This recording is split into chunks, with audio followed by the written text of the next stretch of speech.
नहमदुहु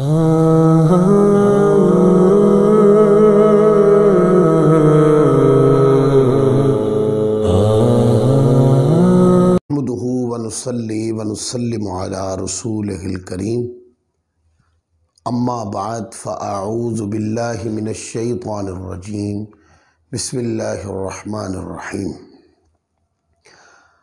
या साहिबल जमाल व या सय्यिदल बशर मिन वजहिकल मुनीर लक़द नुव्विरल क़मर ला युमकिनुस सनाउ कमा कान हक़्क़ुहु बादस खुदा बुजुर्ग तुई क़िस्सा मुख्तसर व अहसन मिल कलम तरक़त आइनी व अजमल मिल कलम तलिद निसाउ खुलिक़त मुबर्रअम मिन कुल्लि ऐब कअन्नका क़द खुलिक़त कमा तशाउ बलगल उला बिकमालिही कशफ़द दुजा बिजमालिही हसनत जमीउ ख़िसालिही सल्लु अलैहि व आलिही अल्लाहुम्मा सल्लि व सल्लिम व बारिक अला सय्यिदिना व मौलाना मुहम्मद व बारिक व सल्लिम व सल्लु अलैहि। अल्लाह रब्बुल इज़्ज़त का शुक्र है जिसकी तौफ़ीक ने हमें आज दर्स मौजमुल औसत में हाज़िर होने की तौफ़ीक दी।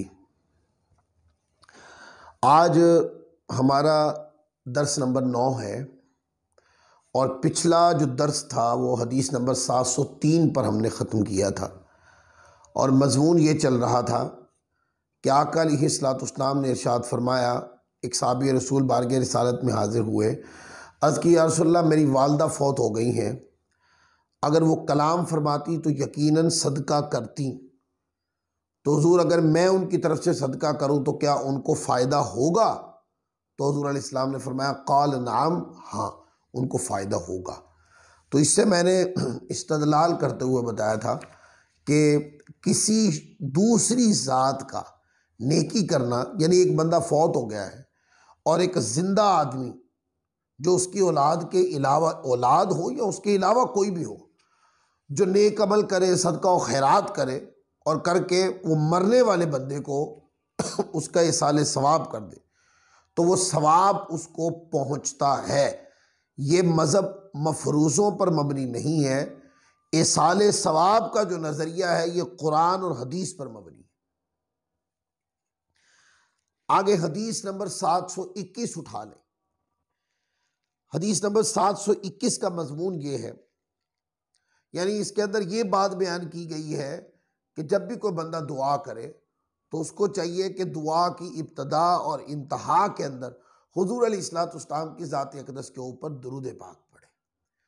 और अगर कोई कहे कि मेरी दुआ को मकबूलियत मिले तो उसको क्या कहना चाहिए? उसको चाहिए कि वो हुजूर अलैहिस्सलाम की ज़ात अक़दस पे दुरूद पाक पढ़ के फिर दुआ पढ़े और उसके बाद फिर दुरूद पढ़े, तो इंशाअल्लाह दुरूद पाक की बरकत से उसकी तमाम जायज़ दुआएं पूरी हो जाएंगी। इस रिवायत को हज़रत मौला कायनात अली मुर्तज़ा शेर खुदा करमल्लाहु ताला वजहल करीम ने रिवायत की है।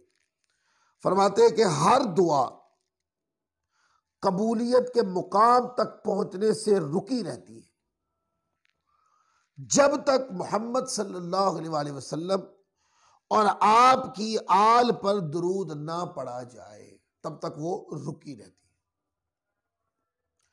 तो दुआ जो है वो मकबूलियत की सीढ़ी चढ़ती कैसे है, यानी कि दर्जे मकबूलियत को कब पहुंचती है? जब उस दुआ की इब्तदा और दुआ की इंतहा पर मुस्तफ़ा की ज़ात पे दुरूद पाक पढ़ा जाता है, फिर वो अफजलियत के मुकाम की तरफ जाती है, मकबूलियत के मुकाम की तरफ जाती है, फिर वो अल्लाह तबारक व तआला अज़्ज़ व जल की रज़ा को पा लेती है, फिर उसके अंदर जो खैरात तलब की गई होती है वो अता कर दी जाती है। अब अता कौन करता है? अल्लाह फरमाता है, लेकिन किसके नाम के वसीले से? इस रिवायत के अंदर इशारतुन नस है, किसके नाम के वसीले से? वो मुस्तफ़ा और अहले बैत के नाम के वसीले से। तो मुस्तफ़ा सल्लल्लाहु अलैहि वसल्लम और आपके अहले बैत अतहार की ज़ात के वसीले से अल्लाह से दुआ मांगनी चाहिए, यानी दुआ की इब्तिदा और इंतहा में दुरूद पाक रखना चाहिए। इससे क्या होता है? दुआ कबूलियत के दर्जे पर जाती है। और आपने देखा भी होगा अहले सुन्नत के अंदर तो ये इस हदीस पाक पे बहुत अमल होता है, और क्योंकि वो जब भी दुआ मांगते हैं तो दुरूद व सलाम पढ़ते हैं, अल्लाहुम्मा सल्ली व सल्लिम व बारिक अला सय्यिदिना व मौलाना मुहम्मद व बारिक व सल्लिम व सल्लु अलैहि जज़ल्लाहु अन्ना सय्यिदना व मौलाना मुहम्मद सल्लल्लाहु अलैहि वसल्लम अम्मा हुआ खलू। दुरूद इब्राहिमी पढ़ते हैं, साथ हुजूर की ज़ात पे सलाम पढ़ते हैं। कोई भी दुरूद और सलाम आप पढ़ सकते हैं, क्योंकि दुरूद और सलाम दुआ से पहले, दुरूद और सलाम दुआ के बाद। आयत करीमा ने दुरूद और सलाम का इकट्ठा हुक्म दिया है, या अय्युहल्लज़ीना आमनू सल्लू अलैहि व सल्लिमू तस्लीमा। लिहाजा दुआ से पहले दुरूद पाक पढ़े, और इस अंदाज में कि दुरूद भी हो और सलाम भी हो, फिर दुआ हो, फिर दुरूद और सलाम हो, तो इंशाअल्लाह अल्लाह की रहमत से वो दुआ पाए मकबूलियत पर पहुंच जाएगी। फिर आगे देखें, हदीस नंबर 726। ये आका अलैहिस्सलाम की दुआ की बरकत थी। इसमें जाबिर बिन अब्दुल्ला रज़ियल्लाहु ताला अन्हु का वाक़या है कि आका की दुआ की बरकत से जाबिर रज़ियल्लाहु ताला का कर्ज पूरा हो गया। इस रिवायत को हज़रत जाबिर रज़ियल्लाहु ताला अन्हु फरमाते हैं कि मेरे वालिद के जिम्मा कुछ वस्क यानी खजूरें, कुछ पैमाने खजूरें थी। हमने कर्ज खां से कहा कि तुम हमारे बाग के फल ले लो, वो ना माना। इसी इसना में रसूलुल्लाह सल्लल्लाहु अलैहि वसल्लम और हजरत फारूक आज़म रज़ियल्लाहु ताला हमारे पास तशरीफ ले आए। आप सल्लल्लाहु अलैहि वसल्लम ने हमारे लिए बरकत की दुआ की।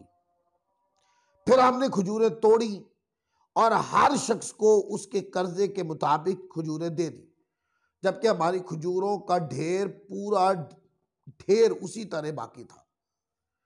फिर आगे हजरत जाबिर रज़ियल्लाहु ताला अन्हु फरमाते हैं कि रसूलुल्लाह सल्लल्लाहु अलैहि वसल्लम की बारगाह में मैं आया और आपको इस बात की इतला दी। हुज़ूर अलैहिस्सलाम ने फरमाया, ये बात उमर को बता कर आओ। मैंने उनको बताया तो वो कहने लगे, या रसूलुल्लाह, जब आप दुआ फरमा रहे थे मैं उसी वक्त जान गया था कि इसमें खूब बरकत नाजिल होगी।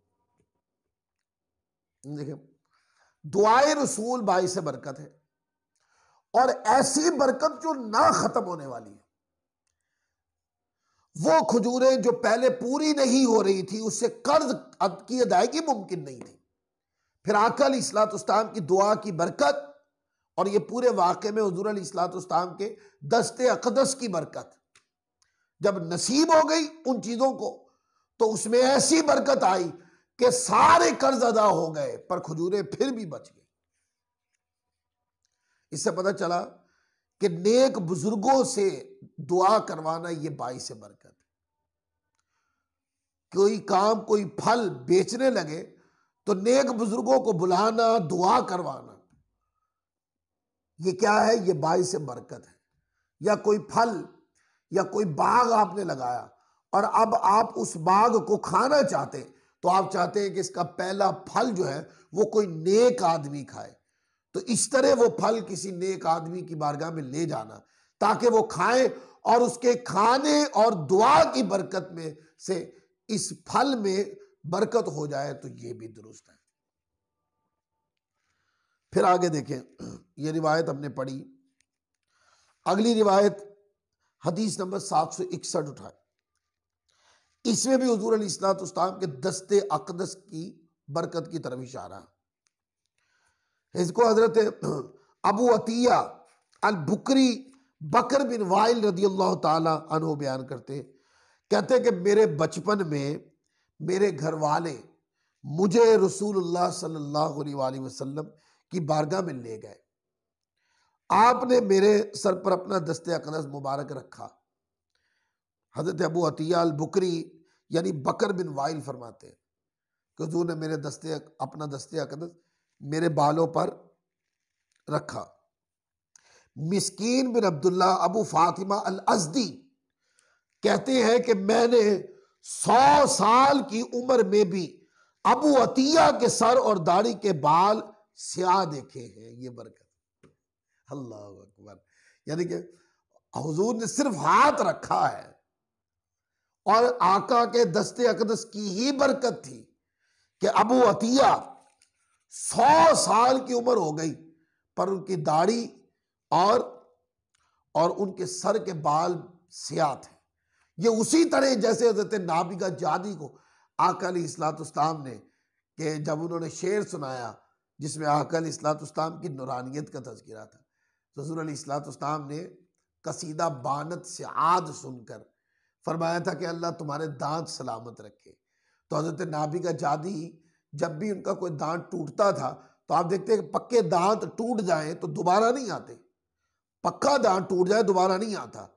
लेकिन हजरत नाबिगा जादी का दांत टूटता था तो उसकी जगह नया दांत आ जाता था। क्यों? मुस्तफ़ा ने फरमाया था अल्लाह तुम्हारे दांत सलामत रखे। ये जुमला आका के दहाने पाक से, मुंह मुबारक से निकलना था कि वो दायमी बरकत हजरत नाबिगा जादी की तरफ मुंतकिल हो गई, जैसे हजरत अबू अतिया अल बुकरी की तरफ, बकर बिन वाइल की तरफ हो गई कि सिर्फ दस्ते अकदस रखा है। फिर उसकी बरकत ऐसे नहीं कि वक्ती तौर जाहिर हुई, नहीं, वो कहते मैं 100 साल का हो गया पर वो बरकत मेरे मुस्तफ़ा ने जो दस्ते अकदस रखा था वो जारी रही। मेरे सर और दाढ़ी में सफेद बाल नहीं थे, काले बाल थे। ये देखें, अब इसमें ये दलील ले लें। बाद लोग कहते हैं हुज़ूर अलैहिस्सलाम की बरकत या हुज़ूर का जो मोजज़ा होता है वो दाइमन नहीं होता। इस पर आगे कलाम करेंगे हम इंशाअल्लाह अज़्ज़ व जल, दूसरी या तीसरी जिल्द में जाकर इस पर कलाम आएगा। लेकिन यहां पर इजमालन जवाब दे देता हूं। कुछ लोग कहते हैं कि जी मोजज़ा जो होता है वो वक्ती तौर होता है, फिर उसके बाद खत्म हो जाता है। मोजज़ा की जो मुद्दत होती है वो लंबी नहीं होती, वो सिर्फ एक वक्त के लिए दिखाने के लिए होता है, फिर उसकी बरकत खत्म हो जाती है। जो लोग ये नजरिया रखते हैं, मोजज़ात मुख्तलिफ तरीके के हैं, लेकिन ये कहना कि मोजज़ात की बरकत सलामत नहीं रहती, ये अकीदा गलत है। जैसे हज़रत नाबिगा जादी का मैंने आपको इशारतन बताया, 100 साल की उम्र तक जब दांत टूटता था तो उन्हें आ जाता था।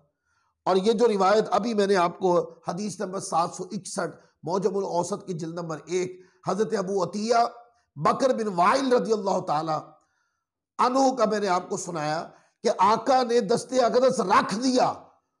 ये क्या था? ये मोजदा ही था मुस्तफ़ा का, ये आपकी बरकत ही थी, ये आपकी अता ही थी कि हज़रत अबू अतिया बकर बिन वाइल रज़ी अल्लाह ताला अन्हु वो 100 साल की उम्र में भी चले गए, दाढ़ी और सर के बाल सफेद नहीं होते थे, काले बाल रहते थे।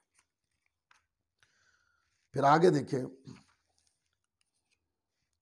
तो इस तरह आप देखें कितनी हदीस हमने पढ़ी, कितने मोतकदात उसमें बयान हुए। आगे हदीस नंबर 767 ले लें। आका अलैहिस्सलाम दौरान गुफ्तगू जब फरमाते, गुफ्तगू फरमाते, ये मौजू है इस हदीस का, जब गुफ्तगू फरमाते तो दंदान मुबारक से नूर की शुआएं निकलती। रिवायत है हज़रत अब्दुल्लाह बिन अब्बास रज़ी अल्लाह ताला अन्हु फरमाते हैं कि रसूल पाक सल्लल्लाहु अलैहि वसल्लम जब गुफ्तगू फरमाते तो यूं लगता जैसे आपके दंदान मुबारक से नूर निकल रहा है। अब यह अकीदा नौरानियत के दलाइल में से है। ये हदीस नंबर 767 मौजमुल औसत की जिल्द अव्वल, ये ज़हन में रख रहे। कहते हैं हुजूर कलाम करते तो हुजूर के दांत मुबारक के चमक का इजहार होता। अब अहले सुन्नत का अकीदा है आका अलैहिस्सलाम की शान बशरियत में शान नूरानियत का ज़हूर था। हुजूर बशर भी थे, आपकी बशरियत के अंदर शान नूरानियत का ज़हूर भी था। यह अकीदा है। लोग कहते नहीं हुजूर सिर्फ बशरी थे, नूरानियत आपकी शान नहीं थी। वो लोग इल्म से बहुत दूर है। कुरान मजीद ने क़द जाअकुम मिनल्लाहि नूर, कहते नहीं इस नूर से मुराद नूर इल्म है, नूर हिदायत है।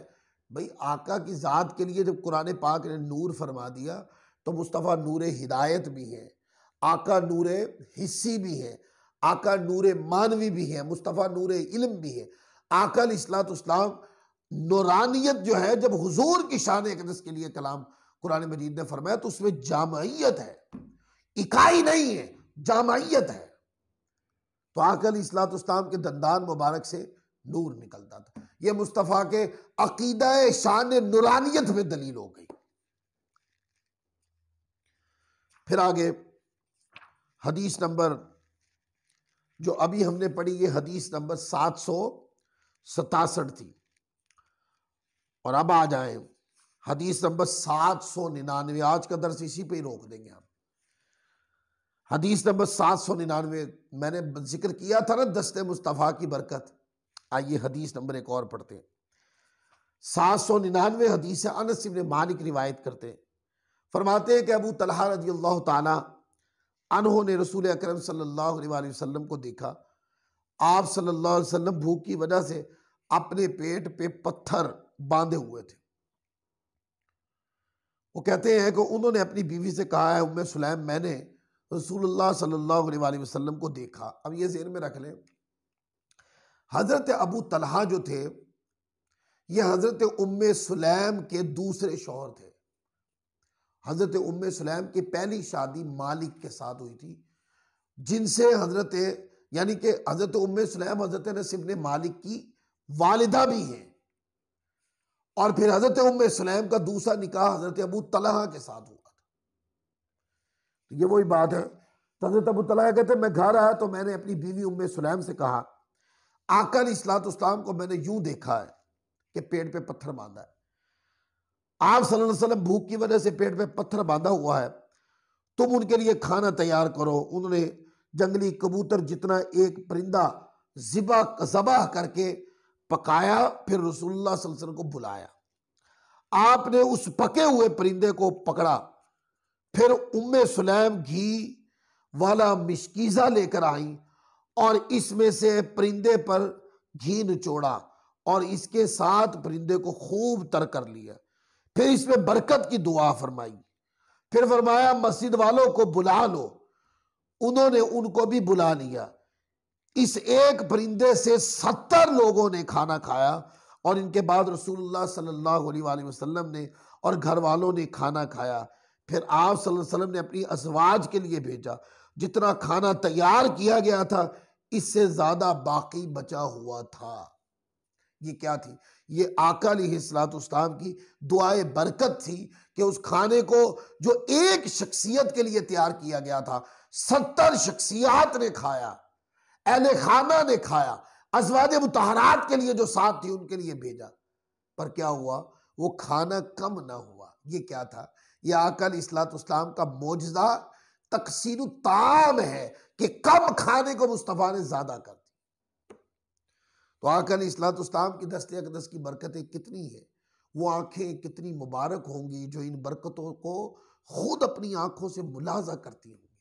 उनके ईमान की फ़ौक़ियत का आलम, ईमान की जामयियत का आलम, उनके जज्बात इश्क़ मोहब्बत का आलम, उनके तड़पे इश्क़ रिसालत का आलम, उनका मोहब्बत रसूल और निस्बत रिसालत का आलम क्या होगा, जिन्होंने आंखों से हुज़ूर अलैहिस्सलाम की ये बरकतें मुलाजा फरमाई होंगी। लिहाजा आज तहरीरों में भी जब हम पढ़ते हैं तो हमारा ईमान ताज़ा हो जाता है। अल्लाह ताला हम सबको अमल की तौफ़ीक अता फरमाए। वमा अलैना